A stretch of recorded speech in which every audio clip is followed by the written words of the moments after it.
বাংলাদেশে সংখ্যালঘুদের জানমাল রক্ষায় বিএনপির শান্তি কমিটি। বাংলাদেশের চলমান পরিস্থিতির মাঝে সংখ্যালঘুদের জানমাল রক্ষায় এগিয়ে আসলো বাংলাদেশ জাতীয়তাবাদী দল বিএনপি। দেশের খুলনা বিভাগের বাগেরহাট জেলার মংলো রামপালে গতকাল রাত জেগে সংখ্যালঘু হিন্দু বৌদ্ধ খ্রিস্টান ধর্মাবলম্বীদের ধর্মীয় উপাসনালয় পাহারা দেন তারা। দেশের চলমান পরিস্থিতিতে সংখ্যালঘুদের ধর্মীয় উপাসনালয় সহ প্রতিটা স্থাপনার প্রতি কড়া নজর রাখছেন তারা। সাম্প্রদায়িক দাঙ্গা বাঁধানোর ষড়যন্ত্র নস্যাৎ করার জন্যই এই উদ্যোগ নিয়েছে বিএনপি নেতারা। বাগেরহাট জেলা বিএনপির যুগ্ম আহ্বায়ক লায়ন ডক্টর শেখ ফরিদুল ইসলামের নেতৃত্বে বিএনপি নেতাকর্মীরা কার্যক্রম শুরু করেন। পৌর বিএনপির সাধারণ সম্পাদক মোহাম্মদ জুলফিকার আলী নেতাকর্মীদের নিয়ে এক জরুরি বৈঠক করে যাবতীয় সম্পদ রক্ষায় শান্তি কমিটি গঠন করেন। এই কমিটির সবাইকে সজাগ থেকে টহলে থাকার নির্দেশনা দেন। এদিকে শান্তি কমিটি গঠন করে সংখ্যালঘুদের মন্দির, গির্জা, জানমাল, বন্দর, শিল্প এলাকা, তাপবিদ্যুৎ কেন্দ্র সহ রাষ্ট্রীয় সম্পদ রক্ষায় বিএনপির পাশাপাশি টহলের কাজ শুরু করেছেন স্থানীয়রাও। তালুকদার আব্দুল খালেকের নেতৃত্বে এখানে রাজনীতি করেছে, এখানে একটা সম্প্রীতি আছে, এখানে বিভিন্ন ধরনের গণতান্ত্রিক দলমত থাকবে, এখানে কোন রকমের কোন বিশৃঙ্খলা যাতে না হয় সেজন্য আমার আজকের আশা। তারেক সাহেবের নির্দেশ পরিষ্কার, কোন লোক যদি বিশৃঙ্খলা করে সে আমার দলের লোক না, সে দুষ্কৃতকারী। এদেশের মানুষ শান্তির জন্য, মানুষের ভোটাধিকারের জন্য, গণতন্ত্র পুনরুদ্ধারের জন্য আন্দোলন করছে। গত 15 বছর আন্দোলনের পর গতকাল আমরা সেই অর্জনটা করেছি। এই অর্জন, কাঙ্ক্ষিত অর্জন যদি আমাদের ধরে রাখতে হয় তাহলে অবশ্য আমাদের সবাইকে সহনশীল হতে হবে, পরমত সহিষ্ণু হতে হবে এবং পরস্পর প্রতি শ্রদ্ধাবোধ থাকতে হবে। আমরা চাই না গণতন্ত্র আমরা আবার নতুন করে হত্যা করি। আমাদের কোনো ভাই সে কোনো আইন শৃঙ্খলা তার নিজের হাতে তুলে নিক, আইন নিজের হাতে তুলে নেওয়ার কোনো কৃতিত্ব নাই। আর একটা দল যখন পরাজিত হয়, ওই পরাজিত দলের সঙ্গে মাতব্বারি করা হচ্ছে কাপুরুষের পরিচয়। আপনাদেরকে পরিষ্কার করে বলতে চাই, আমার নেতা জনাব তারেক রহমান সাহেব পরিষ্কার করে বলেছে প্রত্যেকটা মানুষ যেন নিরাপদ থাকে, প্রত্যেকটা নারী, শিশু, প্রত্যেকটা সম্প্রদায়ের লোক, দল, মত, ধর্ম, বর্ণ নির্বিশেষে সবাই যেন তার অবস্থানে শান্তিপূর্ণ অবস্থান করতে পারে, এটা আমাদেরকে নিশ্চিত করতে হবে। শান্তি বিঘ্নিতকারীকে কোন অবস্থায় আমরা গ্রহণ করবো না, আমরা তাদের দায়িত্ব নিব না, এটা পরিষ্কার কথা।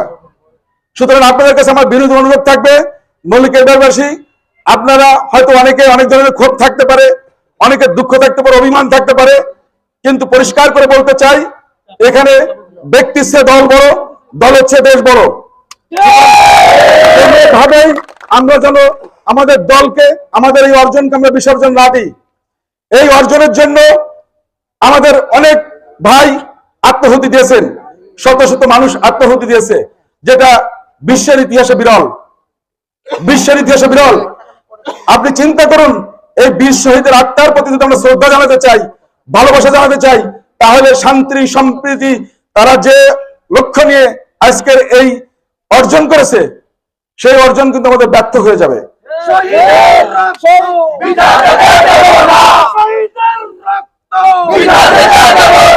আমাদের কথা পরিষ্কার, আমাদের যে ভাইয়েরা যে জীবন দিয়েছে এদেশের গণতন্ত্রের জন্য, এদেশের মানুষের সংহতির জন্য, তাদের ন্যায্য অধিকারের জন্য, এখানে প্রত্যেকটা মানুষ যেন তার যোগ্যতায় চাকরি পায়, প্রত্যেকটা মানুষ যেন তার সম্পত্তি ভোগ দখল করে খেতে পারে, প্রত্যেকটা মানুষ যেন তার সন্তানকে সুশিক্ষায় শিক্ষিত করতে পারে, প্রত্যেকটা নারী যেন সুন্দরভাবে রাস্তায় চলাফেরা করতে পারে, প্রত্যেকটা শিশু যেন নিরাপত্তা বোধ করে, এটাই হচ্ছে আমাদের একমাত্র উদ্দেশ্য। এটা হচ্ছে আমার নেতা দেশনায়ক জনাব তারেক রহমানের কথা। আমি এই এলাকার সন্তান হিসেবে আমার কথা পরিষ্কার, শ্রদ্ধা তালুকদার আব্দুল খালেক ভাই, শ্রদ্ধা হাবিবুর নাহার এমপি, অন্যান্য এলাকার মানুষ, এখানে অনেক মানুষ তার সঙ্গে ছিলেন, খুবই স্বাভাবিক। আমি বলবো আপনারা যদি আমাকে ভালোবাসেন, আমি বলবো আপনারা সর্বোচ্চ সম্প্রীতি, সর্বোচ্চ সংযম, সর্বোচ্চ ত্যাগ আপনারা যেটা করেছেন অতীতের মতো এটা ধরে রাখবেন। কোনোভাবে যেন আরেক ভাই না বলতে পারে যে ওরা ক্ষমতায় এসে এটা করেছে। আপনারা জানেন কিছু দুষ্কৃতকারী 2001 সালে বিএনপি যখন ক্ষমতায় আসছিল তখন বিশৃঙ্খলা করেছিল, সেই দুর্নাম এখন আমাদেরকে বইতে হয়। আমরা চাই না এই রক্তের বিনিময়ে অর্জিত এই যে মানুষের ভালোবাসা, এই যে মানুষের আবেগ, প্রত্যেকটা নারী শিশু ঢাকা শহরের রাস্তায় নেমে আসছে। গতকাল আমি ঢাকা শহরের রাস্তায় ছিলাম, আমি দেখেছি মাইলের পর মাইল মানুষ হাঁটতেছে। সুতরাং এদের যে আবেগ, এদের যে অনুভূতি, সেটার প্রতি আপনারা শ্রদ্ধা দেখাবেন। কোন অবস্থায় আইন নিজের হাতে তুলে নেবেন না। কারোর প্রতি কোন রকমের কোন সহিংসতা করলে নিজে দায়িত্ব করবেন এবং আপনি সন্ত্রাসী হিসেবে চিহ্নিত হবেন। দলের মানুষ হিসেবে আপনি কিন্তু চিহ্নিত হবেন না। আমার কথা পরিষ্কার, আমার ব্যক্তিগতভাবে রাজনীতি করার ইচ্ছা এই মাটির মানুষ হিসেবে এখানে কিছু করার জন্য। দেশনায়ক তারেক রহমান যদি আমাকে এখানে সুযোগ দেয়, আমি হয়তো এখানে নির্বাচন করব। অন্য কাউকে সুযোগ দিলে সে নির্বাচন করবে, কিন্তু আমি এই মাটির সন্তান হিসেবে আমি এখানেই থাকবো। এইটাই হচ্ছে আমার প্রত্যয়। সুতরাং আমি চাই না যেখানে আমাদের আত্মীয় স্বজন, বন্ধু বান্ধব, একটা গণতান্ত্রিক দেশে বিভিন্ন দল মত পথ থাকতে পারে, তাদের প্রতি কোনোভাবে যেন নির্যাতন, নিপীড়ন বা কোন রকমের কোনো জুলুম না করা হয়। আমাদের নেতা তারেক রহমান এখনো লন্ডনে অবস্থান করছেন, আমাদের নেত্রী অসুস্থ। এই মুহূর্তে আমাদের দরকার হচ্ছে দেশনায়ক তারেক রহমানকে দেশে ফিরিয়ে আনা। আগামী যে নির্বাচন হবে, সেই সুষ্ঠু নির্বাচনের মাধ্যমে আমাদের দল যদি ক্ষমতা আসে, তাহলে আমরা সরকার গঠন করব। এখন কেয়ারটেকার সরকার আছে, তারা দেশ পরিচালনা করবে, তাদেরকে সর্বাত্মক সহযোগিতা করতে হবে। কিছুক্ষণ আগে আইন শৃঙ্খলা রক্ষা বাহিনী আমাকে বলেছেন, ভাই আপনি যাচ্ছেন, আপনি একটু চেষ্টা করবেন যেন সবাই যেন সংযত থাকে। আমি গতকাল বেলা 3টা থেকে রাত 2টা পর্যন্ত আমি এই 16টা ইউনিয়নের কথা বলেছি, আমার গলা বসে গেছে। আমি চেষ্টা করেছি সবাইকে বোঝানোর জন্য যে ব্যক্তির চেয়ে দল বড়, দলের চেয়ে দেশ বড়, তোমরা এই মুহূর্তে বিশৃঙ্খলা করো না। আপনারা জানেন অনেক অতিশয় হয়ে অনেক ধরনের ছোটখাটো বিশৃঙ্খলা করছে বিভিন্ন জায়গাতে, আপনারা দেখতে পাচ্ছেন। এরা কিন্তু দলের লোক না, কিন্তু এরা 2 দিন আগে দেখা গেছে অন্য দলের সাথে তারা ছিল। এখন নিজেকে দলের লোক প্রমাণ করার জন্য তারা আরো বেশি সন্ত্রাসী কার্যক্রম চালাচ্ছে। আমরা কঠোর হস্তে এগুলোকে দমন করতে চাই, কঠোর হস্তে এগুলোকে দমন করতে চাই। কোন সন্ত্রাসীকে, কোন অরাজকতাকারীকে আমরা প্রশ্রয় দিব না। দেশনায়ক তারেক রহমানের নির্দেশ, আপনারা যেখানে যে সংখ্যালঘু সম্প্রদায়ের লোক আছে, অনেক লোক আছে, আমাদের হিন্দু ভাই বোন আছে, এখানে হিন্দু, বৌদ্ধ, খ্রিস্টান প্রত্যেকটা মানুষ এদেশের নাগরিক, প্রত্যেকটা মানুষের এখানে বসবাস করার অধিকার আছে। আমরা চেষ্টা করব সবাইকে নিশ্চিত করতে যে আপনারা শান্তিপূর্ণভাবে এখানে সহাবস্থান করবেন।